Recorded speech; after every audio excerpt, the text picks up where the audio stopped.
Venugopal. Thank you, Chairman, Speaker, sir. Sir, National Highway construction in Kerala is facing serious issues. Sir.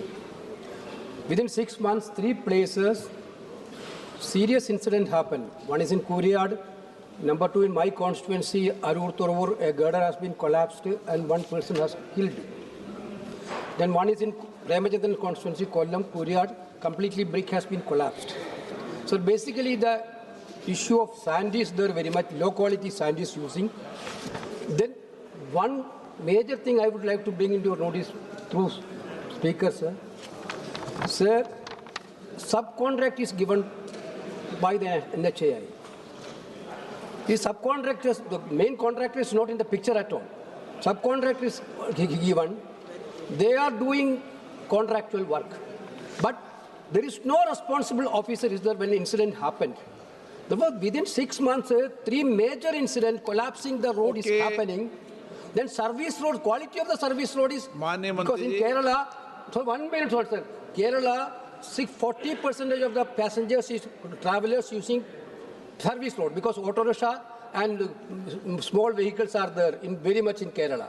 They are depending only service road. The quality of the service road is very, very bad. Therefore, I think there should be a serious examination and investigation on these issues. Whether the minister is going to investigate, I already telephoned you 2-3 times about these incidents. Whether the minister is going to take serious action against this. सम्मान्य speaker महोदय, हमने contractor के खिलाफ सम्मान्य सदस्य ने phone किया है, हमने स्ट्रिक्ट एक्शन लिया है। हमने केरल सरकार में पैसे डिपॉजिट किए थे कि जब केरल में क्या कि रोड के बाजू में सर्विस रोड करने के लिए जगह कम है तो आप पुलिस प्रोटेक्शन के लिए कंट्रोल करने के लिए रखे थे। फिर भी लोग जहाँ काम शुरू था उसके नीचे से जा रहे थे। फिर भी हमने अब प्राइवेट सिक्योरिटी गार्ड्स भी रखे हैं। दूसरी बात, सम्मान्य सदस्य ने जो कहा, ऐसे 3 इंसिडेंट केरल में हुए। इस बार बरसात भी बहुत आई, लैंडस्लाइड्स भी हुई और कुछ क्वालिटी के प्रॉब्लम भी सामने आए। जो हम लोग विशेष रूप से रोड का काम करते समय हमारे पास जो डाइवर्शन बनाते हैं वो डाइवर्शन हम टेम्परेरी क्वालिटी के बनाते हैं और बाद में वो कोलैप्स हो जाते हैं। ये ध्यान में आने के कारण अब पॉलिसी डिसीजन ये लिया है कि निश्चित रूप से उसी क्वालिटी सीमेंट कंक्रीट के और अच्छी क्वालिटी के वो बनाए ताकि किसी भी हालत में वो कोलैप्स ना हो, ख़राब ना हो। जो स्ट्रक्चर्स के फेलियर के बारे में है उसके बारे में भी पूरी इंक्वायरी हुई है और लगातार हम इसके बारे में कॉशियस भी हैं और कड़क कार्रवाई भी कर रहे हैं।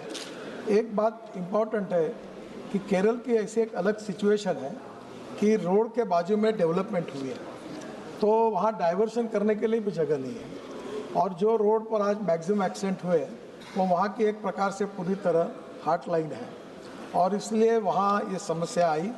काफ़ी मेंबर ऑफ पार्लियामेंट सम्माननीय इनका मुझे फ़ोन आया था, मैंने उनसे बात भी की। माननीय मुख्यमंत्री भी यहाँ आके गए और केरल के काफ़ी सदस्य भी मुझे मिले। इस बार थोड़ा लैंडस्लाइड्स, पानी और कुछ कमियाँ भी हमारी होगी जो सब ध्यान में है। उसके ऊपर हमने पॉलिसी डिसीजन लिए है, काफ़ी कार्रवाई भी की है और हम वो सबको रेक्टिफाई करने का काम की शुरुआत की है और मुझे लगता है कि मार्च तक हम इन सब बातों को पूरा करके रोड का काम पूरा करने की कोशिश कर रहे हैं। एक आधा पैकेज रह सकता है क्योंकि कोड ऑफ कंडक्ट केरल विधानसभा का लगने के पहले वो काम पूरा करने का हमारा प्रयास था। एक आधा काम छोड़कर बाकी पूरा करके व्यवस्थित ठीक प्रकार से होगा।